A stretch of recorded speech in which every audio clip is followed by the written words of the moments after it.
General గా ఒక shop owner customers తన షాప్ కే రావాలి, తన ప్రోడక్టే కొనాలి అనుకుంటాడు. అది కామన్.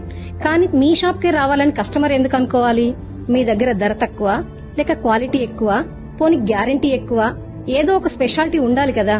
ప్రోడక్ట్ ప్రతి షాప్ లోనే ఉంటాయి, కానీ ప్రతి షాప్ అందరికీ గుర్తుండదు.